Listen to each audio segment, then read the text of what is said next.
চক্রবর্তী কেন্দ্রাঞ্চল তৃণমূল কংগ্রেস জিন্দাবাদ কেন্দ্রাঞ্চল তৃণমূল কংগ্রেস জিন্দাবাদ। ভোট যুদ্ধ শুরু। দিনক্ষণ ঘোষণা না হলেও ময়দানে নেমে পড়েছে রাজনৈতিক দলগুলি। শাসক বিরোধী নিশানা পাল্টা নিশানায় সরগরম রাজ্য রাজনীতি। এই আবহে প্রার্থী ঘোষণার আগেই শুরু দেওয়াল লিখন।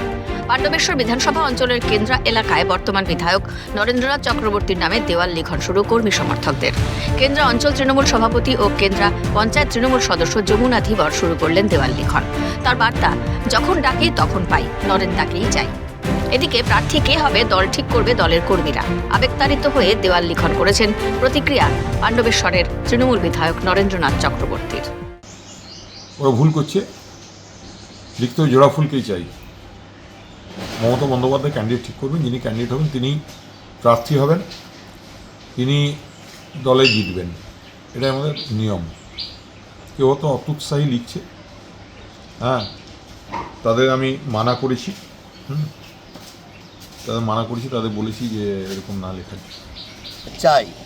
যেভাবে বিধায়ক 5 বছর মানুষের যেভাবে কাজ করে গেছে এখানকার মানুষ, এবং আমরা চাই যে বিধায়ক যদি এই এলাকাতে প্রার্থী হয় আমাদের পাণ্ডবেশ্বর বিধানসভা 2026-এ, যেভাবে 5 বছর ঢেলে কাজ করে গেছে সেটা কিন্তু আমরা চাই যে যখন ডাকি তখন পাই, নরেন চক্রবর্তীকে আবার চাই।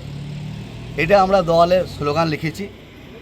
আমরা আজকে পাণ্ডবেশ্বর বিধানসভা কেন্দ্রা অঞ্চলে বিভিন্ন বুথে ঝান্ডা বাঁধা থেকে দল লেখান থেকে আমরা ইতিমধ্যে মাঠে নেমে পড়েছি। আমরা গ্রাস লেভেল থেকে সবসময় মানুষের পাশে থাকি, যে কোনো মানুষের সুখে দুঃখে। যে বন্ধুরা বিরোধীরা সারা বছর দেখা যায় না, 4.5 বছর 5 বছর দেখা যায় না, শুধু ভোট এলে তারা আসে রং তুলি নিয়ে, কিন্তু আমরা গ্রাস লেভেল মানুষের পাশে থাকি, তাই এখন থেকে আমরা মাঠে নেমে পড়েছি। তৃণমূল শিবিরকে পাল্টা কটাক্ষ বিজেপি নেতৃত্বের। যারা ক্ষমতায় থেকেও মানুষের হৃদয়ে নিজের নাম লিখতে পারে না, তাদের দেয়ালে নিজের নাম লেখার খুব তাড়া থাকে। তাই নরেন চক্রবর্তী এত তাড়া, ও ভাবছে হঠাৎ যদি সুজিত মুখার্জির নামটা লেখা হয়ে যায়, কিরিটির নাম যদি লেখা হয়ে যায়, বাপি মুখার্জির নাম যদি লেখা হয়ে যায়, সে কারণে তাড়াতাড়ি নরেন চক্রবর্তী নিজের নাম লিখে দিচ্ছে। ওর খুব তাড়া, কেন এতদিন 2011 থেকে সে ক্ষমতায় আছে, এখনও পাণ্ডবেশ্বরের মানুষের হৃদয়ের উপর নিজের নাম লিখতে পারেনি, তাই দেয়ালে নাম লেখার খুব। দেওয়াল লিখন নিয়ে শুরু চর্চা। এখন ভাগ্যের লিখনে ভোট বাক্সে কার শিকে ছেড়ে তা বলবে সময়। রাজেশ সেনগুপ্তর রিপোর্ট, ক্যালকাটা নিউজ।